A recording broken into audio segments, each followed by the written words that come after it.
The Queen's Lament. HFY Sci-Fi story.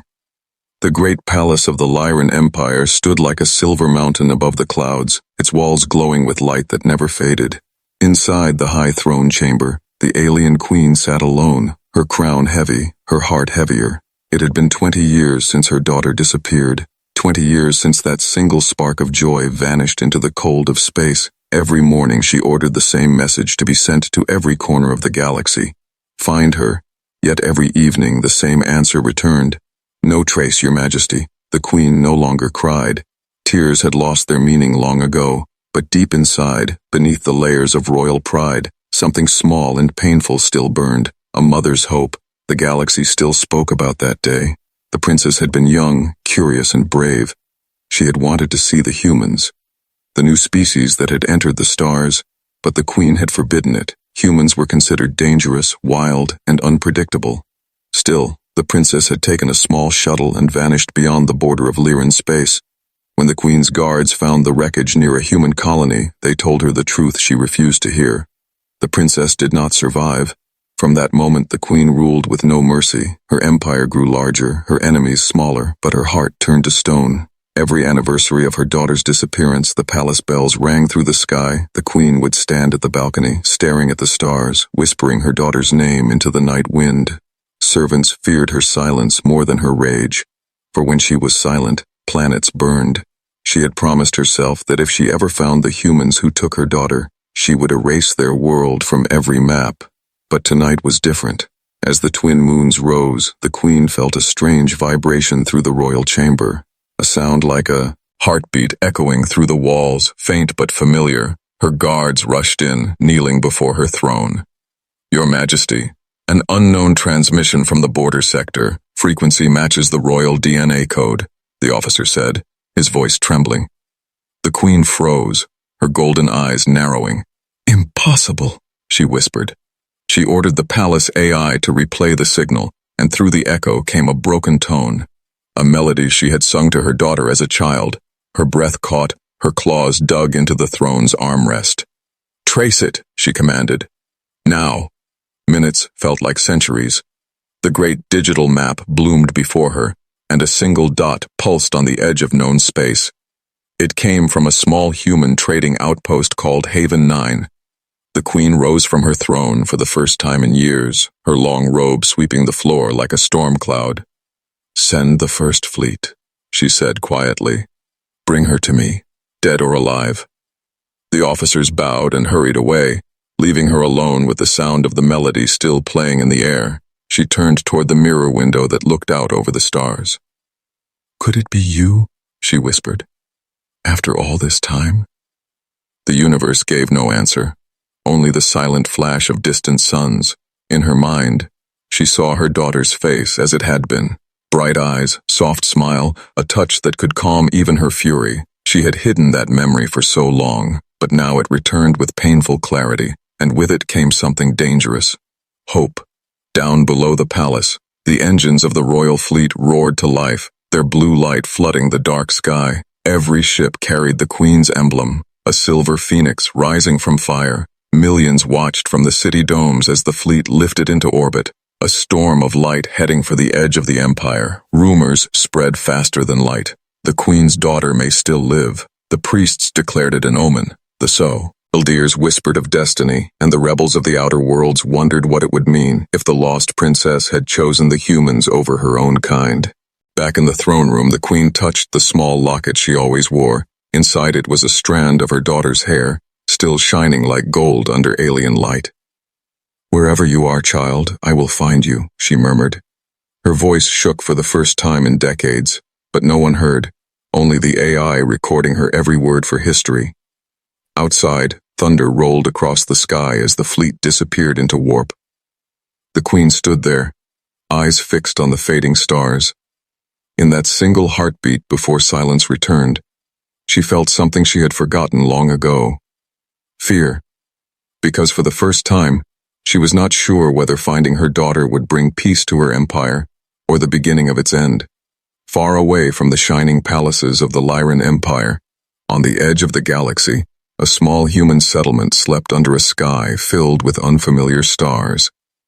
The town was called Haven 9, a simple place built by miners, traders, and wanderers who wanted peace from the endless wars of the inner systems. Among them lived a woman named Ilara, quiet, kind, and different in ways no one could explain. Her skin glowed faintly under sunlight, her eyes shimmered like molten gold, and when she smiled, the air itself seemed to pause. But no one dared to ask where she came from, because on the frontier, questions could be dangerous. Ilara worked at a small repair shop fixing machines brought by travelers. Her 2 children, a boy and a girl, often played outside chasing the dust winds that danced across the red sand. They looked mostly human, but their features carried something unusual. Their eyes were brighter, their movements too graceful, and sometimes when they laughed, tiny waves of light shimmered around them. The townsfolk whispered that they must be genetically enhanced or born under radiation storms, but Ilara never corrected them. She only smiled gently and said, "They are just children, nothing more." At night, when the settlement slept, Ilara would sit outside her small home, gazing at the stars. She knew each constellation by name, not the human ones, but the old Lyran patterns.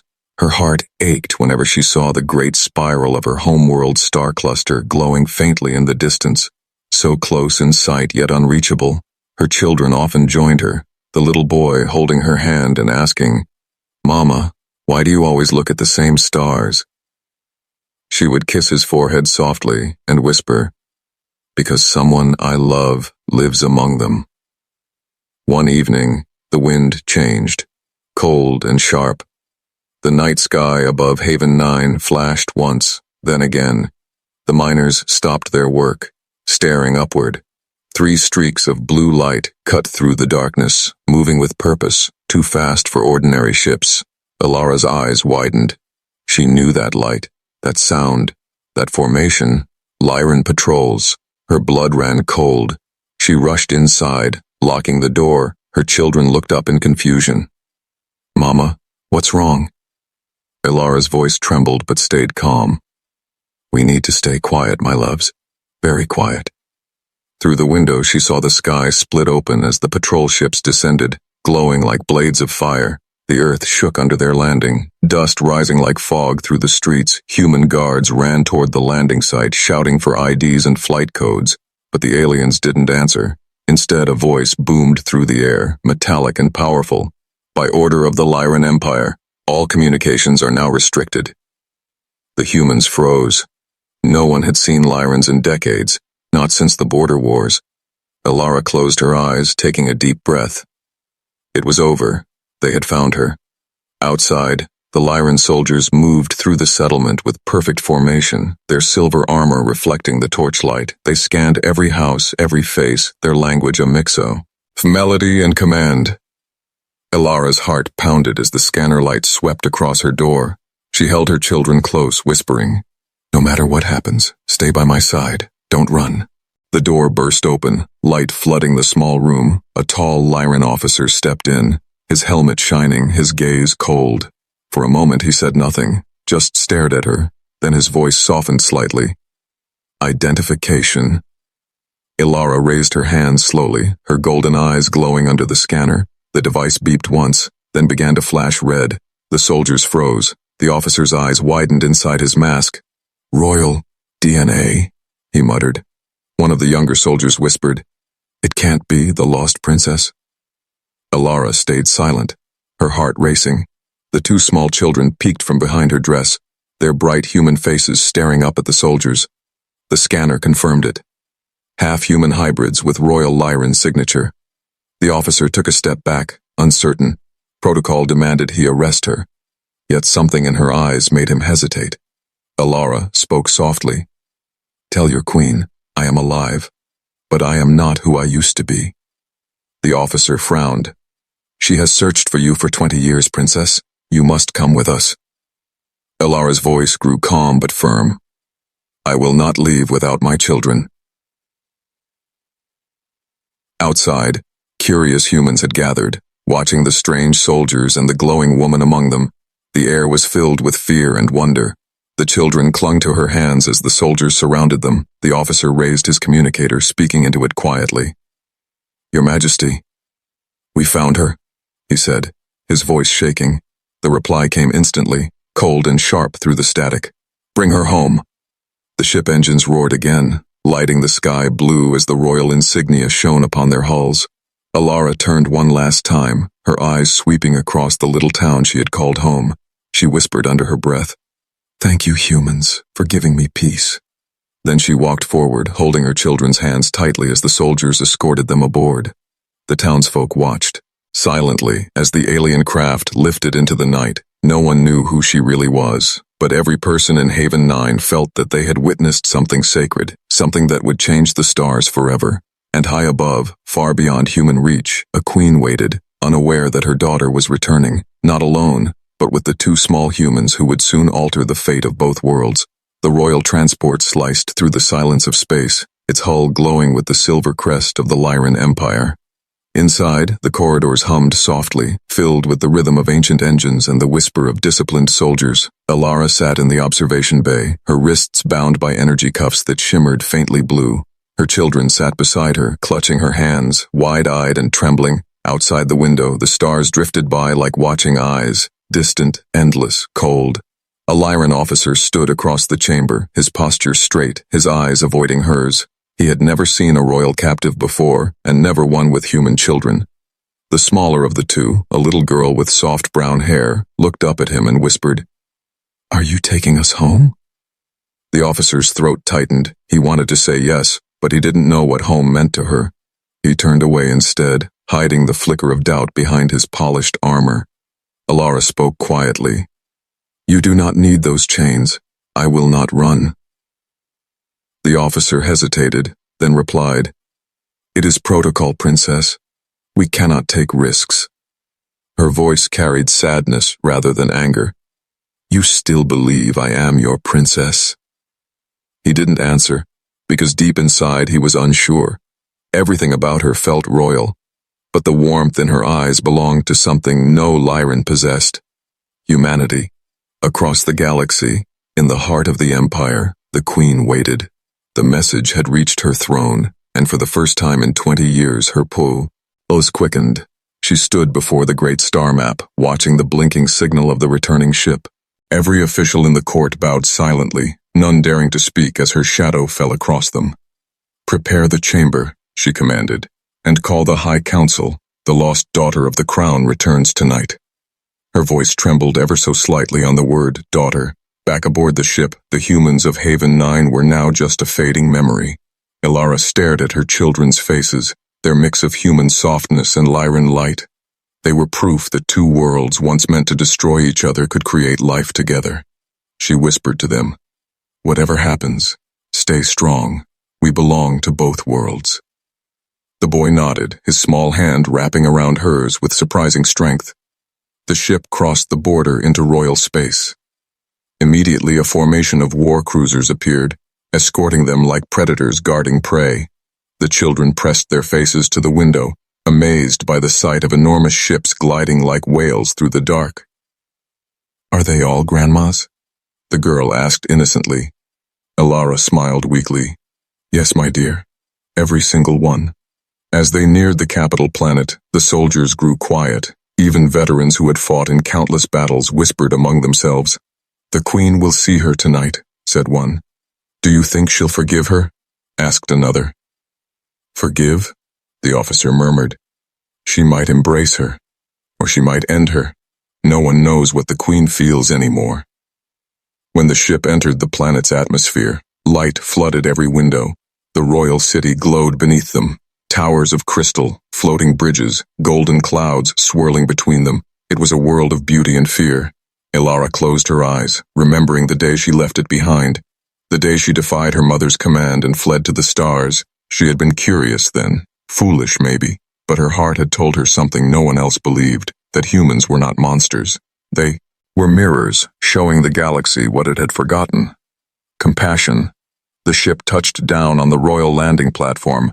Guards in ceremonial armor surrounded the ramp, their spears gleaming under the palace lights. Alara stood tall, her children beside her, the cuffs still glowing on her wrists. When the hatch opened, a wave of cold air swept in, carrying the scent of the Empire. Metal, smoke, and memory. The officer who had captured her gestured forward, his voice respectful. "This way, Your Highness." She stepped down slowly, her bare feet touching the polished crystal floor. The crowd watching from the lower levels gasped as they saw her face, the living image of the Queen when she was young. As they entered the grand hall, 1,000 eyes turned. Council members, nobles, and priests stood in silence. At the far end sat the Queen, motionless on her throne, her crown like a ring of fire above her head. Her gaze met Alara's, and for a moment time stopped.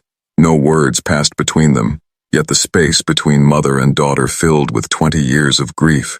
The soldiers knelt, the children hid behind their mother's gown, unsure of the towering figure before them. The Queen rose slowly, her voice soft but sharp enough to cut air.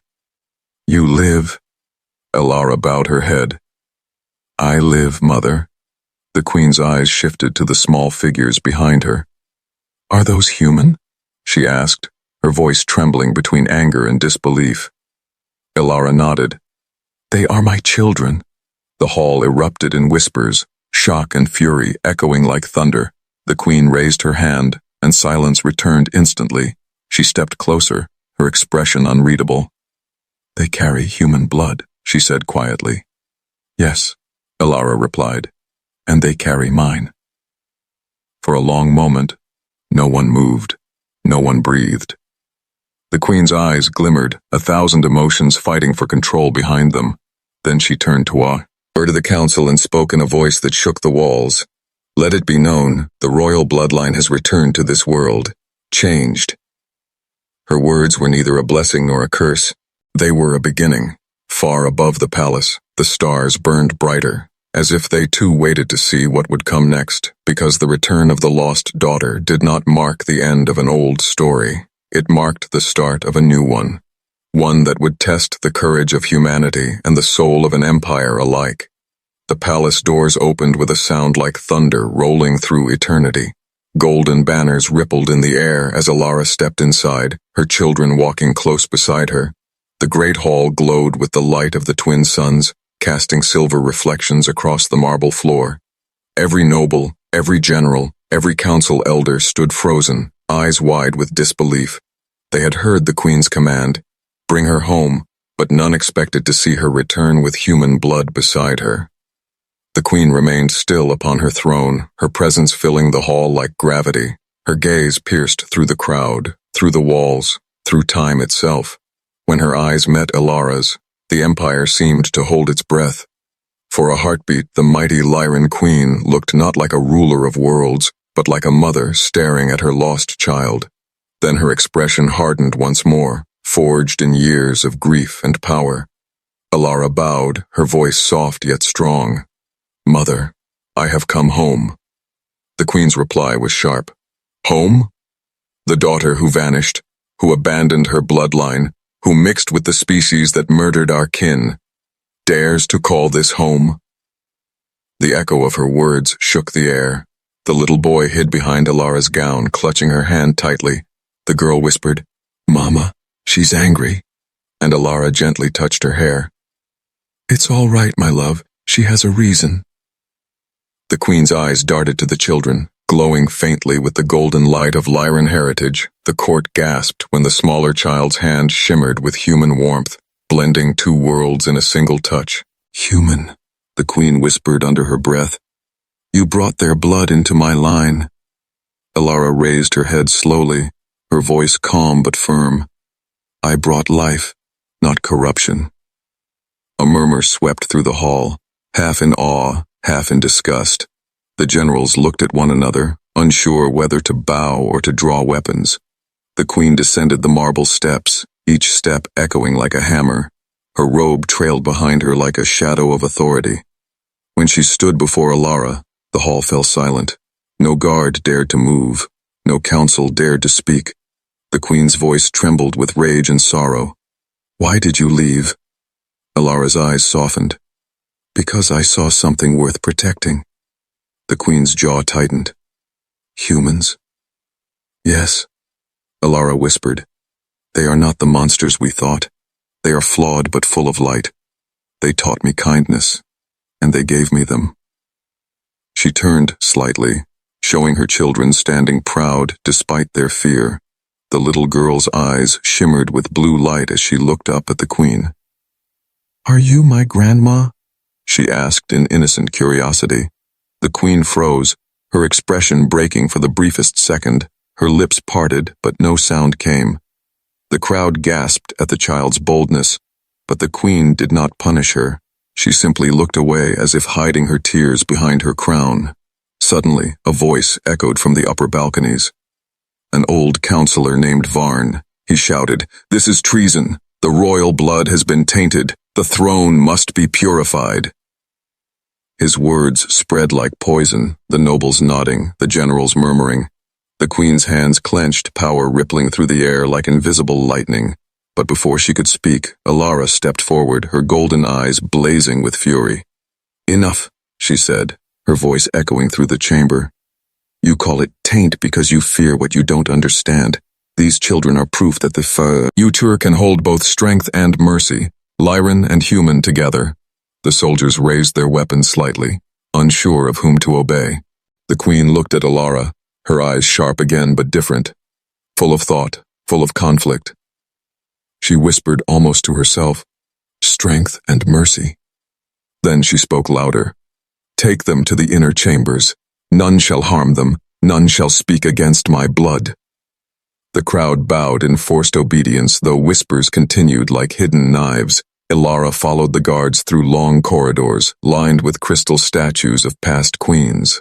The children looked in awe at the beauty around them, yet Alara's mind was filled with fear. She knew this peace was fragile. One wrong move could shatter everything. When they reached the private chamber, the guards closed the doors, leaving them alone. Through the window she could see the city lights shimmering like stars. Her son climbed onto her lap and asked, "Mama, will Grandma like us?"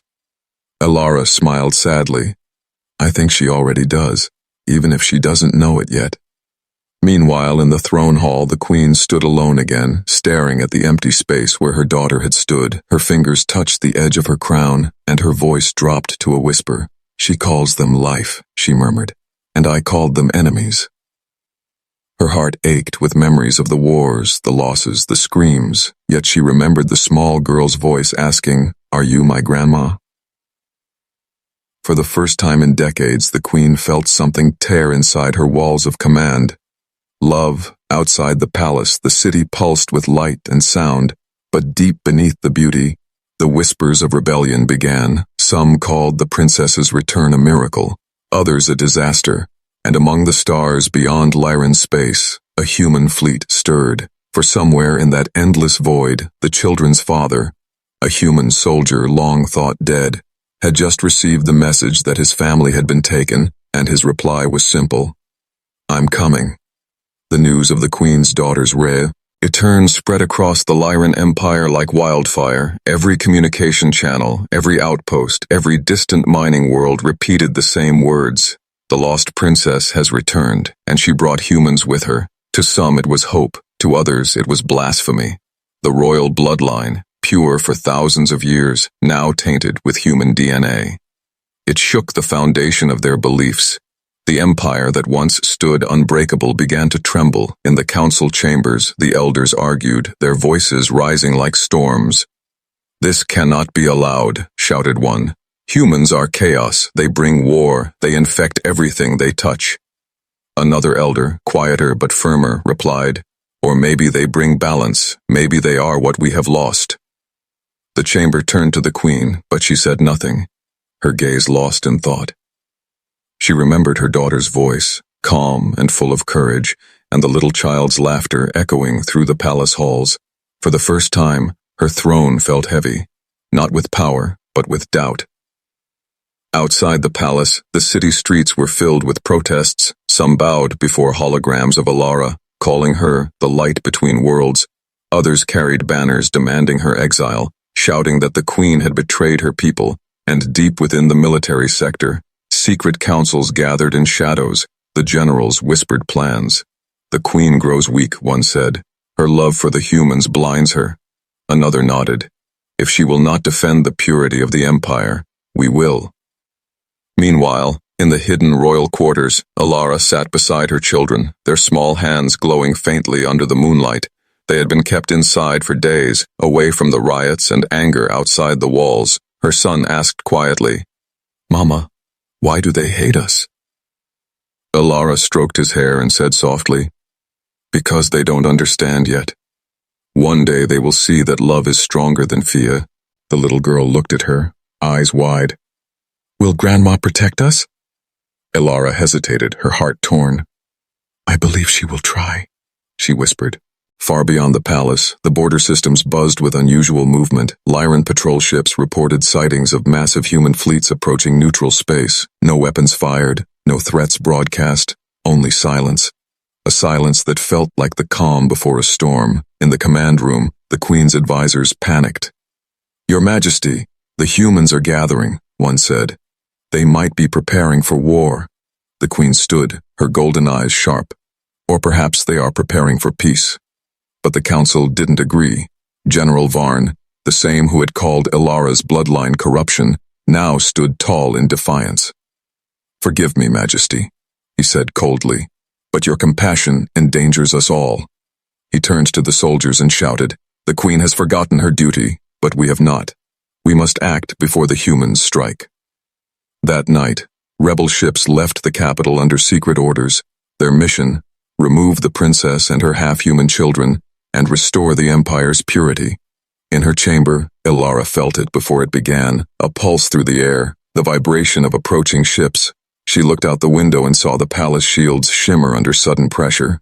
The children clung to her legs as alarms filled the halls. Then came the Queen's voice through the intercom, firm and filled with fire. "Stay where you are, my daughter. I will not let them take you." The Queen stormed into the war room, her cloak swirling behind her like a storm cloud. "Who authorized this?" she demanded. The officers looked away, none daring to speak. She slammed her hand on the control table, her voice booming. "Deactivate those ships, or I will destroy them myself." But it was too late. The rebellion had already begun. Outside, fire lit the sky as palace guards turned their weapons on one another. Loyalists defended the royal crest while rebels shouted the name of purity. In the chaos, the QO. Ian ordered her elite guard to evacuate Elara and the children. The soldiers hurried them through hidden corridors lined with golden vines that glowed with ancient energy. Elara's heart pounded as she heard explosions echoing above. Her son stumbled, frightened. "Mama, what's happening?" She held his hand tightly, whispering, "The world is afraid of change, but change always comes." When they reached the outer courtyard, a shadow fell over them. The rebels had found them. The soldiers raised their shields as plasma fire lit the sky. Elara's daughter cried out, covering her ears from the thunder of war. Then, out of nowhere, a massive shape appeared in the atmosphere above. The guards looked up in disbelief. It was a human dreadnought, enormous, silent, majestic, its surface glowing with the symbol of Earth. The Queen looked up from the palace tower, her breath catching. On the main channel, a voice came through, steady and calm. "This is Commander Ryan Holt of the United Terran Fleet. I come not for war, but for family." Elara froze, tears filling her eyes as she recognized the voice she had thought lost forever. "Ryan," she whispered. The Queen's gaze turned toward the sky. For the first time, she saw the humans not as invaders or enemies, but as protectors, as fathers, as people who loved. The rebellion halted for a moment, the lights of the human fleet reflecting over the capital. The Queen's soldiers lowered their weapons. The rebels hesitated, unsure of what to do. And in that fragile silence between two species, a new chapter began to write itself, because the humans had come not to destroy, but to claim what was theirs. The night sky above the Lyran capital turned bright as day. Thousands looked up from the streets, their eyes wide with terror and awe. A formation of enormous ships glided through the clouds, silent and shining like moons, each vessel carries. Ed, the blue-white emblem of Earth, a circle of unity surrounded by stars. No one in the Lyran Empire had ever seen human warships this close. They were not elegant like Lyran cruisers, but heavy, alive, breathing with the pulse of power. The Queen stood upon the highest balcony of the palace, wind rushing around her. Her robe fluttered like wings as she stared at the fleet covering her sky. Her advisors shouted warnings. "They are invading. We must activate the planetary shields. Your Majesty, give the order." But she raised one hand and whispered, "No." Something inside her told her this was not war. It was something deeper, older, a call across bloodlines and across love. Down below, Ilara and her children stood in the courtyard surrounded by loyal guards. The boy pointed at the largest ship and said softly, "Mama, that one feels like home." Ilara smiled, tears in her eyes. "Yes, that's your father's ship." The soldiers looked at her in disbelief. "Your father?" one repeated. She nodded slowly. "A human who once saved my life and lost everything for it." As she spoke, the sky echoed with a deep, rolling voice that filled every mind. "This is Commander Ryan Holt of the United Terran Fleet. We seek no war. We seek our family." The Queen felt the voice vibrate through her bones. It was not arrogance, not threat, but strength wrapped in emotion. She closed her eyes and saw in her mind the face of her daughter, her grandchildren, and the word family repeated like music. Her generals screamed for orders. "Your Majesty, if we do nothing, they will land." She turned slowly, her voice calm and sharp. "Then let them." From the heavens, one human vessel broke formation and descended gently toward the palace landing zone. Its engines roared, but its weapons stayed cold. When it touched the ground, the air rippled with energy, and a ramp unfolded like a bridge between worlds. From the mist of light stepped a tall man in dark armor, his hair gray from battle, his eyes tired but burning with love. Ryan Holt, behind it him. Human Marines stood silently, rifles lowered, banners folded. This was not a conquering army. It was a father arriving for his children. Ilara ran forward before anyone could stop her. Her chains fell away as if the universe itself released them. "Ryan!"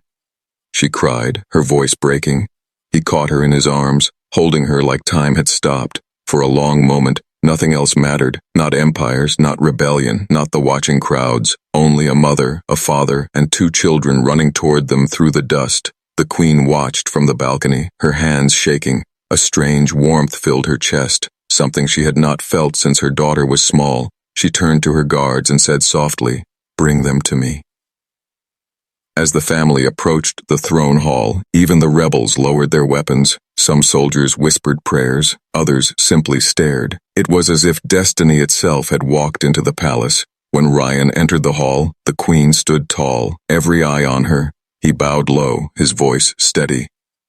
"Your Majesty, I come for no war. I come for peace, and for the ones you call your blood." The Queen studied him, her golden eyes searching his face. "You are the human who took my daughter," she said. Ryan shook his head. "No, I am the one who saved her when your empire left her to die." A murmur spread through the hall like wind through fire. The Queen's expression softened. "And you raised my grandchildren?" "Yes," he answered. "I raised them to know both strength and kindness." The Queen walked down the steps, her crown catching the light. She stopped before the two small children who stared up at her without fear. The little girl reached out her tiny hand, the same gesture she had made once before. "Grandma?" she said with a trembling smile. The Queen's breath caught, and for the first time in memory she knelt. Her hand touched the child's warmth, spreading like sunlight through her veins. A vision flashed before her. Humans and Lyrans standing side by side, cities rebuilt, stars shared. No more walls, only bridges. She looked at Ilara and whispered, "Maybe this is what destiny looks like."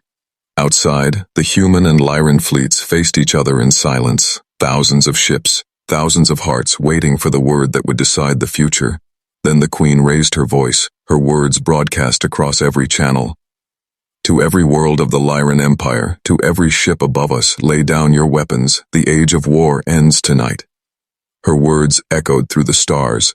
In the distance, one by one, lights of weapons dimmed, ships powered down, and a hush fell over the galaxy. In that moment, history changed. A single mother's love, a father's courage, and two small human children had done what no fleet ever could: unite two worlds. The Queen stood between them all, her eyes glistening. She turned to Ryan and said softly, "Human, if you can love what I feared, then maybe your kind deserves the stars." He smiled. "We never wanted to rule them, Your Majesty, only to share them." The queen looked to the horizon where dawn began to rise over her world. The war was over before it began, and as the first rays of sunlight touched the palace towers, two children laughed, their voices ringing through the halls like the promise of peace itself. The sun rose over the Lyran capital, spilling gold across towers that had once known only the color of war. For the first time in centuries, the city woke not to alarms, but to silence. A living, breathing peace. The flags of both empires fluttered together above the palace, Earth's blue beside the silver crest of the Lyran crown. Below them, humans and aliens worked side by side, repairing the scars left by rebellion. Children played in the streets where soldiers once marched, their laughter echoing between glass bridges and glowing gardens. Inside the palace, the queen stood before the great window, watching the rebuilding of her world, her crown stead not upon her head but beside her hand. She no longer needed it to command respect. She had earned something greater: understanding. Alara entered quietly, her children following, their bright eyes full of curiosity. "Mother," Alara said softly, "the humans and Lyrans are working together now. It feels like a dream." The queen smiled faintly. "It was never a dream, child, only a choice we forgot to make." Across the room, Ryan stood near the balcony, his uniform worn but clean, his expression humble. He bowed slightly. "Your Majesty, the Terran Council sends their gratitude. The Alliance has already begun trading supplies." The Queen nodded. "Tell them the Lyran Empire will honor this peace with all its strength." She looked at him for a long moment, her gaze softening. "You risked everything to protect what you loved." Ryan's voice grew quiet. "So did you." The children ran toward the window, pressing their hands against the transparent crystal. "Look, Mama," the little girl said. "The ships are dancing." Dozens of human and Lyran vessels moved together in formation, mapping new travel routes through once forbidden space. The queen knelt beside her granddaughter, her silver robe pooling around her like flowing water. "Those are not warships anymore," she whispered. "They are bridges of light." News of the Alliance spread faster than any signal in history. Planets that once hid from human contact now sent messages of friendship. Human colonies that had feared alien borders now opened their gates. For the first time, the galaxy began to see that peace was not weakness, it was evolution. They called it the Dawn Accord, a union written not on paper, but in hearts. In the royal chamber, the queen summoned the council. The same elders who once demanded purity now bowed their heads in shame. "Tell me," she said, her voice calm yet powerful, "did purity ever feed a starving child? Did pride ever heal a broken world?" None could answer. She turned to her daughter and smiled. "You were right, Alara. Humanity is not what we were told." Alara took her hand gently. "Neither are we." Later that evening, a ceremony took place under the twin moons. Humans, Lyrans, and ambassadors from dozens of other species gathered in the grand courtyard. The queen stood before them with her grandchildren beside her. "My people," she began, "for generations we feared the unknown. We called it weakness. We built walls. But tonight those walls fall." Her words carried through the air, through the cameras, through the hearts of billions. She raised her hand toward the stars. "Let this day mark the beginning of something new. Not an empire, not a conquest, but a family." The crowd erupted in cheers. Alara held Ryan's hand tightly, tears glimmering in her golden eyes. Her children waved to the people, their small voices shouting, "For everyone." The queen looked at them, her heart full for the first time in years. She whispered to herself, "They are our future." As the night deepened, fireworks of blue and silver illuminated the sky. Human and Lyran ships launched energy flares that painted constellations across the heavens. Each burst told a story of war, loss, courage, and rebirth. The queen turned to Ryan and said quietly, "Your species changed us without firing a single shot." He smiled. "Sometimes the smallest hands move the largest stars." In the quiet hours that followed, when the celebrations faded into soft music, the queen walked alone through the palace gardens. She stopped beneath a great tree where the wind carried the laughter of children. Looking up at the stars, she spoke softly. I spent half my life ruling the galaxy, and the other half fearing it, but it took 2 human children to teach me how to live. Above her, the constellations shimmered like watching eyes. She closed hers and whispered, May they guide us well. At the edge of the galaxy, satellites broadcast the image of the Queen kneeling beside her family, and across thousands of worlds, both human and alien, the same words appeared in 1,000 languages. The age of division ends, the age of humanity begins. For humanity had done what no empire could, not conquer, not destroy, but heal.